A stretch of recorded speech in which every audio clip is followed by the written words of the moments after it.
Hey everyone, welcome back to the channel. Today I'm sharing what it's really like living with a pet parrot that talks back. And trust me, it's not always what you'd expect. If you've ever dreamed of having a parrot that can hold a conversation or copy everything you say, stick around because I'll be spilling all the funny, surprising, and sometimes challenging parts of life with this feathered chatterbox right here. Not to. Let's get into it. Section 1. How it all started. So I've always loved birds, and after lots of research, I decided to adopt Natu. I knew they were known for being great talkers, but I honestly didn't expect how fast they picked things up. The first words? Not hello or I love you as I had hoped. Nope. The first thing Natu learned to say was, yeah, that was totally my fault. I didn't realize how often I say that around the house. Section 2. What it's like. Daily okay, so living with a talking parrot is like living with a tiny feathery toddler who repeats everything and never forgets. Mornings? Every morning starts with Natu greeting me with, throughout the day?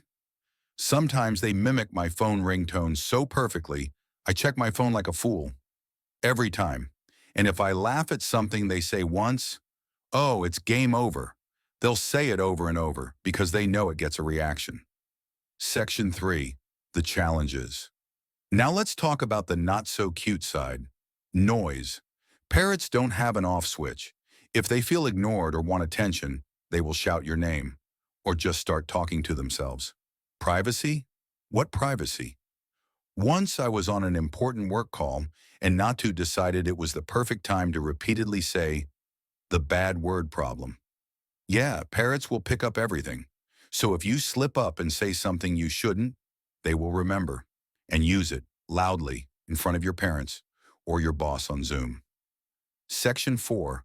The joy of it all, but honestly, the laughs and joy far outweigh the chaos. They're so smart. Sometimes it really feels like I'm having a conversation. Natu knows when I'm leaving the house and will say bye-bye or even mimic the sound of the door closing. The bond is incredible.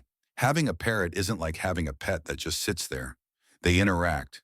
They respond. They want to be part of your life. They brighten the hardest days.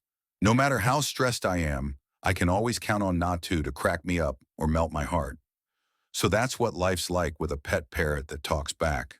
Funny, noisy, surprising, and honestly, the best decision I ever made. Tips for anyone considering a talking parrot. If you're thinking about getting a parrot, here are my honest tips. Make sure you have time for them. Lots of time. These birds crave interaction. Be mindful of what you say around them. They'll repeat it forever. Invest in good toys, puzzles, and play gyms. A bored parrot is a mischievous parrot. Be ready for noise. It's part of their charm, but also part of the commitment. Consider adoption. There are many parrots looking for forever homes. If you're thinking about getting a parrot, make sure you're ready for the responsibility and the volume, but also for so much love. Let me know in the comments. Do you have a talking pet? Or what would you want your parrot to say first? And don't forget to like, subscribe, and hit the bell if you want more pet stories, tips, and behind-the-scenes life with Natu.